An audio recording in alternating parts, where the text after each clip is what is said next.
2, 3. Oh, hang on. Okay, here we are again. This is in the wheelhouse of the Tamar all-weather lifeboat. There are 7 seats in here, which is the maximum crew we take on a service. The left port seat is the helmsman's seat. The middle seat is the coxswain seat, or the duty coxswain. Generally it's mine, but whoever's the duty coxswain. And on the starboard forward seat is a radar operator. From the coxswain seat, he can access all the screens and has all the information. Some of the screens only access certain things. This seat here is the mechanic seat, and he's in charge of all the operations on the vessel when we're at sea. He also tends to be the radio operator. So I will ask him to say something and he would do that on the radio. This seat here is a crew seat. Then we have another crew seat, which is sometimes called the doctor's seat, but we don't often take a doctor with us. And then we have the navigator's seat. All our navigators are search and rescue trained, and they can work out search patterns and all sorts. It's quite an intense course. And I think that if you've got one casualty on a stretcher, it is possible to we stowed the stretcher down below where we'll go in a moment. But for doing first aid, we can put this out like that, and then we have a trestle so that we can work on the casualty. That's why that's known as the doctor's seat. Great. And if one of these screens goes wrong, is it? I believe it's a sort of plug and play. You can sort of juggle things around. Yeah, we can access that. The whole boat is electronic, but every system on the boat has a redundancy. So if we need to turn a valve using the computer and it decides it's not going to, we can actually manually go and do it. So we can operate fully if the computer decides to give up.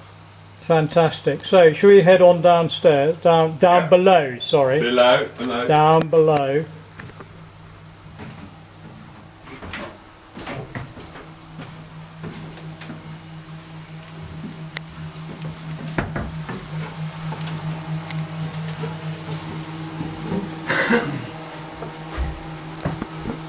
Right. So this is known as the survivors compartment. It's up forward, so forward survivors compartment. I'll get quite a few people in here. We keep a stretcher up here, our first aid kit, and oxygen and Entonox. And there's various dry suits and stuff for operating the Y-boat. There is a loo in here. It's a camping loo. We have a rule: you use it, you empty it. It doesn't get used a lot. We also have an escape hatch in the event of the boat being upside down. Standard escape hatch. Up here we have the forepeak, and then right up forward is the anchor locker. Now that's a good point you mentioned about capsizing. I believe that actually she is self-righting, is that right? All RNLI, all-weather lifeboats are fully self-righting. Any limitation on the sort of numbers that you would have? I've got a feeling from memory this boat will take something like 130 people, but it's a lot less than that if it capsizes. 144 people. That's right. I think it's 44 inside, and she should self-right. Yeah. But hopefully it will never happen. No, I don't. I'm pretty sure it would never do that. So up here is this end of the compartment. This is actually the computer, or the brains of the lifeboat. And all the comms equipment as well. Yeah, so everything on the radio is done through the computer, but again, if the computer breaks, we can physically come down here and use the VHF or the MF radio set. Great, and I think there's one other really important bit of equipment. Most important thing on the boat is our kettle, which is just a hot water boiler.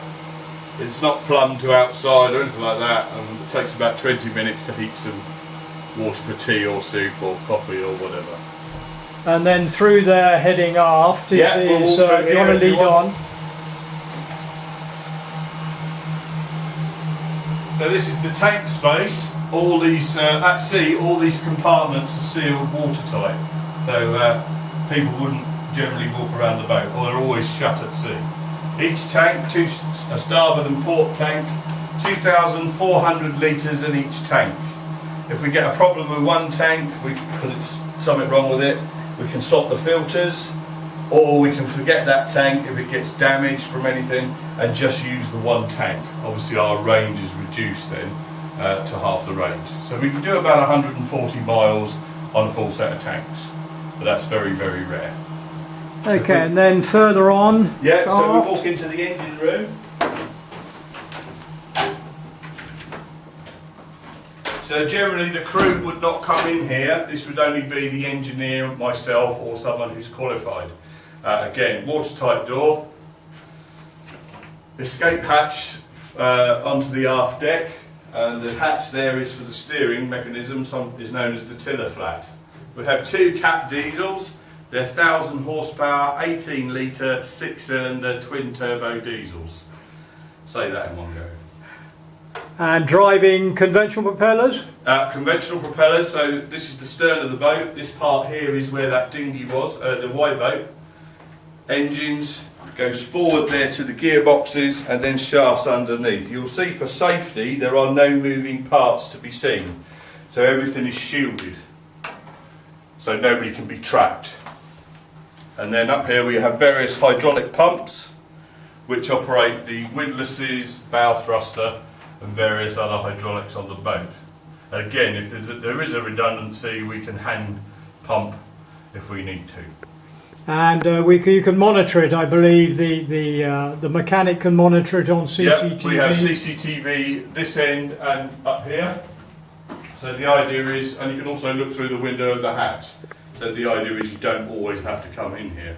There's also CCTV in the forward compartment. Fantastic. Thank you very much indeed, It's Guy. an absolute pleasure.